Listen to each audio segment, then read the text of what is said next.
భగవంతుడి ఆశీస్సులతోనే నిన్న జరిగిన దాడిలో జగన్ తాను క్షేమంగా బయటపడ్డానని ఎమ్మెల్యే వెల్లంపల్లి శ్రీనివాస్ అన్నారు. జగన్ను హతమార్చాలి అన్న లక్ష్యంతోనే కొంతమంది ఇలాంటి చర్యలకు దిగుతుంటున్నారని ఫైర్ అయ్యారు. ఇక దాడిని రాజకీయం చేయడం బాధాకరమన్నారు. ఇలాంటి నీచ రాజకీయాలు మానుకోవాలన్నారు ఆయన. జనాలను నిరుత్సాహపడకూడదన్న ఆలోచనతోనే నిన్న దాడి జరిగిన తర్వాత యాత్ర కొనసాగించామన్నారు. ప్రత్యర్థుల కుట్రలను ప్రజలు తెలియజేస్తామన్నారు.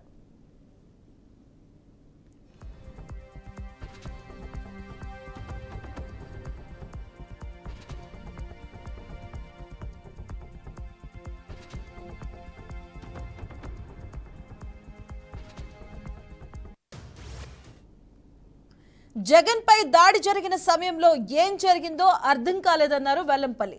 తన కంటికి కూడా దెబ్బ తగలడంతో విపరీతంగా నొప్పి వచ్చిందన్నారు మాజీ మంత్రి వెల్లంపల్లి శ్రీనివాస్. ఇప్పుడు కూడా కంటి నొప్పి ఉందని, సీఎం జగన్ తీవ్రమైన నొప్పితో ఇబ్బంది పడ్డారన్నారు. సీఎం జగన్ పై దాడి ముమ్మాటికి ప్రత్యర్థుల పని అంటూ వెల్లంపల్లి చెప్పుకొచ్చారు.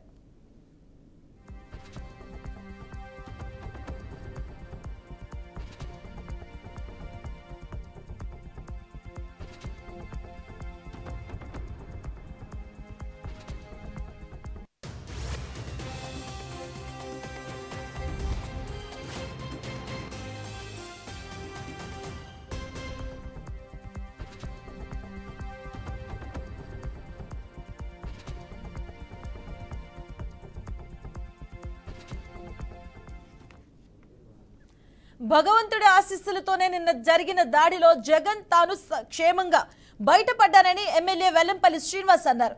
జగన్ను హతమార్చాలి అన్న లక్ష్యంతోనే కొంతమంది ఇలాంటి చర్యలకు దిగుతుంటారని ఫైర్ అయ్యారు ఆయన. దాడిని రాజకీయం చేయడం బాధాకరమన్నారు. ఇక ఇలాంటి నీచ రాజకీయాలు మానుకోవాలన్నారు. జనాలను నిరుత్సాహపడకూడదన్న ఆలోచనతోనే నిన్న దాడి జరిగిన తర్వాత కూడా యాత్ర కొనసాగించామన్నారు. ప్రత్యర్థుల కుట్రలను ప్రజలకు తెలియజేస్తామన్నారు వెల్లంపల్లి.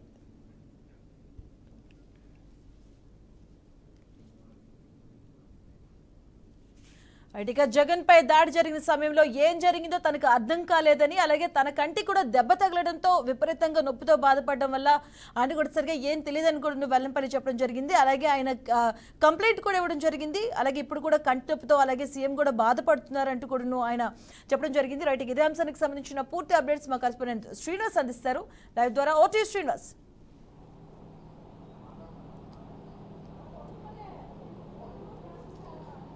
మధు, నిన్న జరిగినటువంటి ఏదైతే రాళ్ల దాడి ఘటన ఉందో దానిలో భాగంగా సెంట్రల్ నియోజకవర్గం ఎమ్మెల్యే అభ్యర్థిగా పోటీ చేస్తున్న వెల్లంపల్లి శ్రీనివాస్ కూడా అదే వాహనంపై ఉంటూ ఆ వాహనం మీద సీఎంకి ఎప్పుడైతే దెబ్బ తగిలిందో ఆయన కూడా అప్పుడే ఆ రాయి తగలటం కూడా జరిగినట్టు కూడా తెలుస్తుంది. అయితే ఆ రాళ్ల ఘటనలో ఆయనకి తగిలినటువంటి ఏదైతే గాయం ఉందో అది ఆయన కంటికి తగిలింది. సీఎంకి ఎక్కడైతే కంటి పై భాగానికి తగిలింది, ఈయనకైతే కంటికే పూర్తిగా తగిలిందంటూ కూడా వైద్య పరీక్షలు చేయించడం జరిగింది. వైద్య పరీక్షలు కూడా చేసినటువంటి డాక్టర్లు కంటికి బలమైనటువంటి గాయమే అయిందని కూడా చెప్పడం జరిగింది. దానిలో భాగంగా కొద్ది రోజులు విశ్రాంతి తీసుకోవాలంటూ కూడా ఆయనకి వైద్యులు సూచించినట్లు కూడా తెలుస్తుంది. అయితే ఈ రాళ్ల ఘటనకు సంబంధించినటువంటి ఇప్పటికే రాష్ట్ర వ్యాప్తంగా అనేక సంచలనంగా మారటమే కాకుండా ఒక ముఖ్యమంత్రి మీద రాళ్ల ఘటన స్వయంగా చాలా మంది అంటే ఇటు వైసీపీ నేతలు ఖండిస్తున్నారు. మరో పక్క నుంచి ప్రతిపక్ష పార్టీలు కూడా దీని మీద దానికి సంబంధించినటువంటి దర్యాప్తు ఏదైతే ఉందో అది పారదర్శకంగా కూడా నిర్వహించాలి. ఇలాంటి ఘటనలు ఎవరి మీద జరిగినప్పుడు కూడా ఉపేక్షించేది లేదని చెప్పని కూడా చెప్తున్నటువంటి నేపథ్యాన్ని చూస్తూ ఉన్నాము.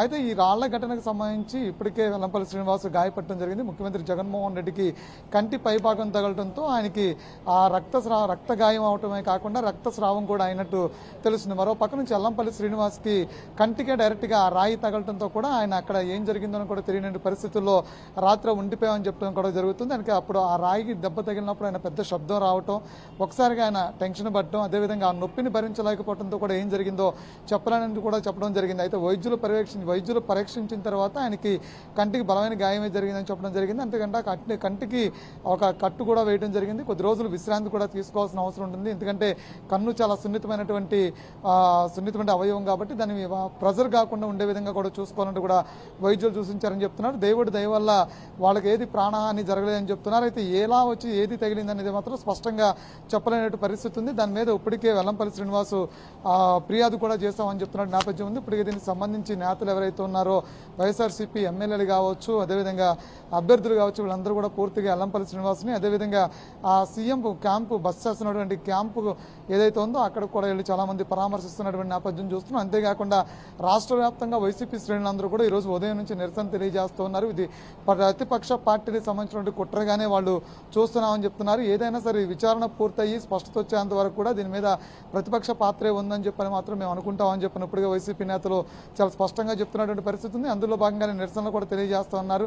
సెంట్రల్ నియోజకవర్గంలో జరిగిన దాడి కాబట్టి దీనికి బోండా ఉమానే సమాధానం చెప్పాలంటూ కూడా చెప్తున్నారు. బోండా అనుచరుల వర్గంలో ఎవరైనా ఇది చేసి ఉండొచ్చు అని కూడా వాళ్ళు ఆరోపణ చేస్తున్న పరిస్థితి ఉంది. ఈరోజు ఉదయం కూడా మహిళలు పెద్ద ఎత్తున నిరసన తెలియజేసిన పరిస్థితి ఉంది. మరో పక్క నుంచి పశ్చిమ నియోజకవర్గం కావచ్చు, రాష్ట్ర వ్యాప్తంగా కూడా ఇలాంటి సంఘటనలు ఇలాంటి నిరసనలు తెలియజేస్తూనే ఉన్నారు. అయితే పూర్తి దర్యాప్తు అంటే ఎన్నికల సంఘం పారదర్శకంగా కొన్ని మార్గదర్శకాలు పోలీసులకు ఇవ్వడం జరిగింది, కొన్ని ఆదేశాలు కూడా ఇవ్వడం జరిగింది. ఆ ఆదేశాల్లో భాగంగా పూర్తి స్థాయిలో శాంతియుతమైనటువంటి ఎన్నికలు నిర్వహించడానికి ఆంధ్రప్రదేశ్లో ముఖ్యమంత్రి స్థాయి వ్యక్తి మీద దాడి జరిగింది కాబట్టి అలాంటి అంటే అశాంతికి సంబంధించినటువంటి ఎలాంటి సంఘటనలు పునరావృతం కాకుండా ఉండేందుకు పోలీసులకి చర్యలు చేపట్టాలంటూ కూడా చెప్పింది. పారదర్శకంగా విచారణ చేపట్టాలని చెప్పడం కూడా జరిగింది. అయితే వైసీపీ శ్రేణులందరూ కూడా ప్రస్తుతానికైతే వాళ్ళు ప్రతిపక్ష పార్టీని ఆరోపిస్తున్నప్పుడు కూడా దీని వెనకాల ఏ కుట్ర దాగుందనేది విచారణ పూర్తయి వాస్తవాలు బయటకు వచ్చిన తర్వాతనే దీని మీద అంటే ప్రతిపక్షాల పాత్ర లేదని మేము నమ్ముతాము. అప్పటి వరకు కూడా పూర్తి స్థాయిలో దోషుల్ని పట్టుకోవాల్సినటువంటి